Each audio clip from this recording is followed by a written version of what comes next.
Assalamualaikum warahmatullahi wabarakatuh. Perkenalkan, saya Raisya Mita Kaila Maensarani dengan NIM 2023 011053 dari kelas AKTB.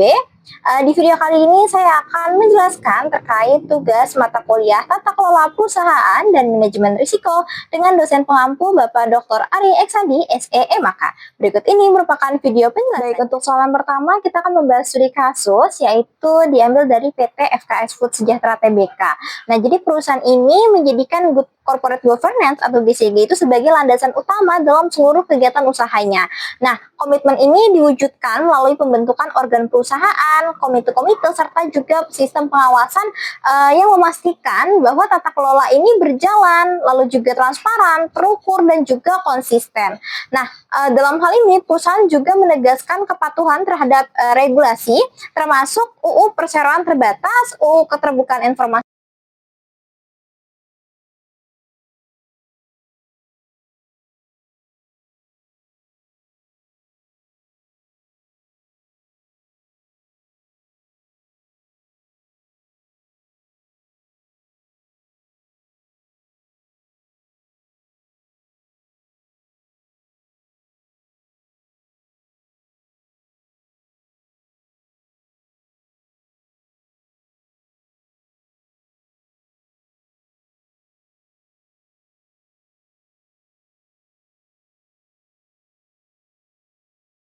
Lalu untuk prinsip selanjutnya yaitu independensi. Perusahaan ini kan dikelola secara profesional tanpa benturan kepentingan dan juga pengaruh dari pihak manapun yang tidak sesuai dengan peraturan perundang-undangan yang berlaku dan juga prinsip korporasi yang sehat. Nah, dalam penerapannya perusahaan ini dikelola secara profesional tanpa adanya benturan kepentingan maupun intervensi dari pihak luar. Nah, independensi ini tentunya dijaga melalui yang namanya keberadaan komisaris independen yang aktif mengawasi dan juga aturan yang ketat untuk mencegah pengaruh dari pemegang saham mayoritas, serta kewajiban dari dewan komisaris, direksi, dan juga karyawan untuk menghindari konflik kepentingan. Nah, selain itu, kebijakan anti korupsi dan kode etik juga telah diterapkan untuk memperkuat profesionalisme dan juga menjaga hubungan antar organ perusahaan agar tetap saling menghormati. Lalu kita bahas untuk prinsip yang terakhir, yaitu kewajaran atau fairness.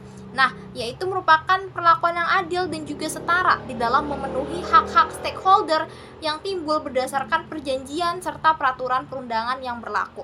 Untuk penerapannya sendiri, FKS Food ini menjamin perlakuan yang adil terhadap seluruh pemegang saham dan juga pemangku kepentingan tentunya. Misalnya dalam perusahaan ini semua pemegang saham itu memiliki hak untuk menghadiri dan juga memberikan suara di RUPS sesuai dengan ketentuan. Nah, dalam hal ini perusahaan juga tentunya memastikan terkait keadilan bagi karyawan dengan memberikan lingkungan kerja yang aman sesuai dengan sertifikasi K3. Lalu juga adanya kesempatan pengembangan karir serta perlindungan hak-hak tenaga kerja. Nah, dengan begitu prinsip fairness yang terakhir ini tidak hanya ke investor saja untuk kewajarannya, tapi juga ke pekerja dan juga mitra bisnisnya. Yang selanjutnya kita akan bahas terkait 5 prinsip utama dari GCG dan juga penerapannya pada studi kasus yang kita ambil. Nah, yang pertama kita akan bahas dulu terkait transparansi. Nah, penerapannya FKS Food di sini telah mengungkapkan informasi perusahaan dan juga fakta material secara tepat waktu, jelas, akurat, serta mudah diakses oleh publik. Nah, dari implementasinya ini mencakup penyediaan laporan tahunan, laporan keuangan yang berupa tahunan, tengah tahunan, dan juga triwulan, lalu juga paparan publik, pertemuan analis, terus juga roadshow investor, serta telah mengembangkan juga website perusahaan sesuai dengan POJK 8 tahun 2015. Nah, selain itu, FKS Food ini juga telah menerapkan yang namanya whistleblowing system untuk transparansi dari etika bisnis, sehingga bukan hanya informasi finansial saja, tapi juga pelaporan pelanggaran bisa diakses secara aman. Nah, hal ini tentunya memastikan dari pemegang saham dan juga pemangku kepentingan itu mendapatkan informasi yang terbuka dan juga terkini. Lalu untuk prinsip yang kedua yaitu akuntabilitas. Nah, dalam akuntabilitas ini perusahaan menetapkan fungsi, struktur sistem dan juga pelaksanaan pertanggungjawaban organ perusahaan sehingga dapat berjalan secara efektif. Nah, untuk penerapannya sendiri, perusahaan itu menetapkan fungsi dan juga wewenang yang jelas bagi setiap organ, termasuk diantaranya itu RUPS, Dewan Komisaris, dan juga direksi, serta mengukur kinerja masing-masing yang dipantau melalui yang namanya komite audit, komite nominasi dan juga remunerasi, serta komite GCG dan juga pemantau risiko.